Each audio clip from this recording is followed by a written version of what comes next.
नाजरीन, किताब सुनो में खुश आमदीद। आज हम बात करेंगे कि शुजात के पैकर उस नौजवान की जिसने सिर्फ 150 जवानों के साथ लाहौर पर हमला करने वाले दुश्मन को दुम दबाकर भागने पर मजबूर कर दिया, जिसने राहे हक में जान तो दे दी लेकिन अपनी पाक धरती का 1 इंच भी दुश्मन के कब्जे में नहीं जाने दिया।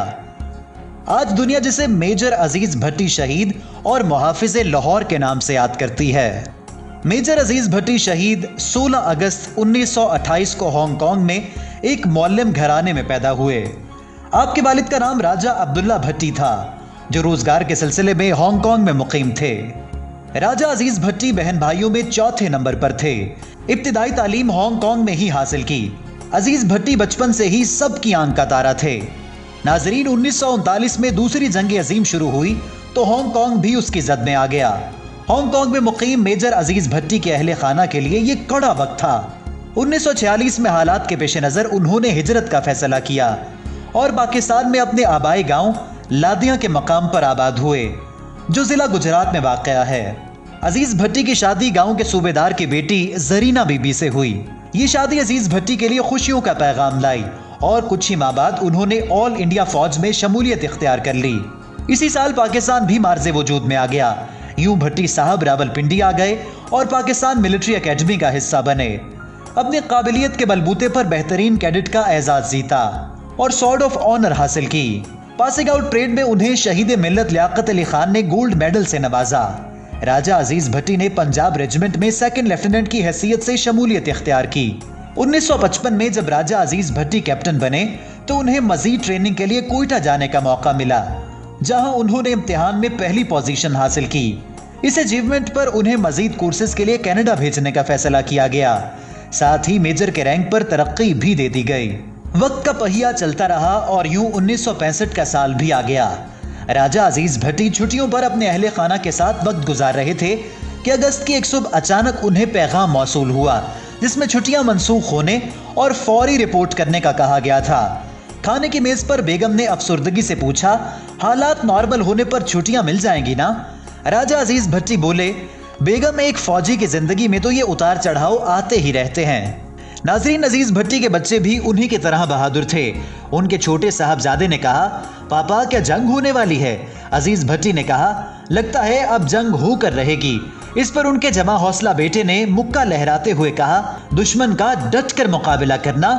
और फिर 6 सितंबर का वो दिन आया जब बुज़दिल और मक्कार दुश्मन ने रात के अंधेरे में पाकिस्तान पर लाहौर की जानिब से हमला कर दिया। लेकिन उन्हें यह मालूम नहीं था कि उनका सामना अजीज भट्टी से होने जा रहा है। पाक सरजमीन का यह अजीम मुजाहिद अपने मुट्ठी भर जवानों के साथ बरकी के महाज पर मौजूद था। मेजर अजीज भट्टी जिस कंपनी की कमांड कर रहे थे, उसके 2 प्लाटून BRB नहर के अगले किनारे पर मुतय्यन थे।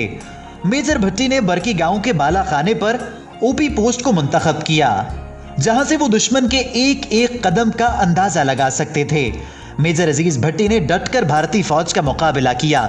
ये लश्कर जैसे ही आगे बढ़ता, राजा अजीज भट्टी ताक ताक कर निशाने लगवाते और देखते ही देखते दुश्मन फौज के टैंक और तोपें राख का ढेर बन जाती। 7 सितंबर का सूरज शुरू हुआ तो अजीज भट्टी मुल्क के दिफा में सबसे आगे थे। आपने दुश्मन का जायजा लेने के लिए आंखों के साथ दूरबीन लगा रखी थी। अचानक दुश्मन दरख्तों की ओट लेते हुए आगे बढ़ता हुआ नजर आया। आपने रेंज का अंदाजा लगाकर फौरी तौर पर फायर का हुक्म दिया और दुश्मन के दांत खट्टे कर दिए। 9 और 10 सितंबर की दरमियानी रात भारतीय फौज ने एक बार फिर भरपूर हमला किया और अपनी पूरी बटालियन लगा दी। नाजरीन, यह हमला इतना शदीद था कि मेजर अजीज भट्टी को नहर के पिछले किनारे की जानिब लौट आने का हुक्म मिला। लेकिन मेजर अजीज भट्टी ने नारे तकबीर बुलंद करते हुए अपने जवानों को भरपूर हमले का हुक्म दिया। अजीज भट्टी की क़यादत में जवानों में इतना जोश भर चुका था कि चंद दर्जन सिपाहियों ने सैकड़ों सिपाहियों पर मुश्तमिल फौज को उस इलाके से निकाल बाहर किया। नाजरीन, जंग छिड़े 100 घंटों से जायद का वक्त हो चुका था। अजीज भट्टी मुसलसल जाग रहे थे। उनकी आंखें सूज चुकी थी, लेकिन वो वतन की मोहब्बत में बिल्कुल चौकस और अलर्ट थे।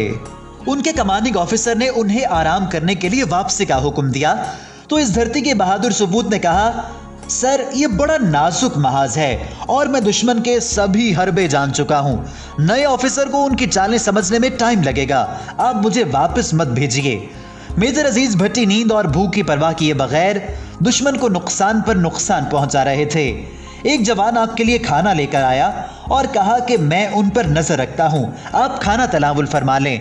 मेजर ने कहा दुश्मन सर पर है, वो एक लम्हे के लिए भी पीछे नहीं हट सकते। हवालदार जिसका नाम अकरम था बोला, सर मैं भी अच्छा ऑब्जर्वर हूं और रेंज बताकर फायरिंग करवाता हूं। आप खाना खाने के लिए बैठ गए, अभी चंद लुकमे ही तनावुल किए होंगे कि हवलदार की बताई हुई रेंज पर किए गए फायर मिस हो गए। मेजर अजीज भट्टी ने फौरी दूरबीन पकड़ी और ठीक जगह पर निशाने लगवाए कि दुश्मन दुम दबाकर भाग खड़ा हुआ।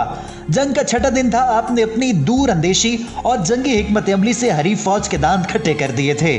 खुद दुश्मन भी इस बात को तस्लीम कर चुका था कि जब तक अजीज भट्टी मौजूद है वो पेशकदमी नहीं कर सकते। मेजर अजीज भट्टी ने सिर्फ 150 जवानों के साथ दुश्मन को भारी जानी नुकसान पहुंचाया था। पाकिस्तान के सिर्फ 11 जवान शहीद हुए थे, जबकि भारत के सैकड़ों फौजी जहन्नुम वासिल हो चुके थे। 12 सितंबर का सूरज तलू होने से पहले राजा अजीज भट्टी ने नमाज पढ़ी, बालों में कंघी की। यह उनकी जिंदगी की आखिरी सुबह थी। सूबेदार गुलाम मोहम्मद के साथ चाय पीने लगे। सूबेदार 10 शनाज भी था। आपने पूछा, गुलाम मोहम्मद बताओ मेरी किस्मत में शहादत है या नहीं?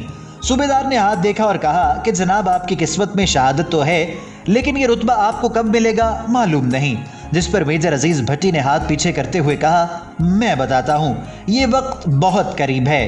तभी उन्होंने एक जवान को उनकी वर्दी लाने का कहा। वो गलती से किसी और की वर्दी ले आया तो आपने कहा कि जवान सुनो, वर्दी और कफन अपने अपने ही अच्छे लगते हैं। इसी असना में दुश्मन की नई कुमक ने एक और हमला कर दिया। मेजर भट्टी जान की परवाह किए बगैर बुलंदी पर खड़े होकर फायरिंग की समत का तयन करने लगे। आपने नक्शे और दूरबीन की मदद से दुश्मन का तयन करते हुए फायर करवाए और कई टैंकों को राख का ढेर बना दिया। अभी भी सामने से भारी गोलाबारी जारी थी। गोले आपके दाएं बाएं इंतहाई करीब से गुजर रहे थे।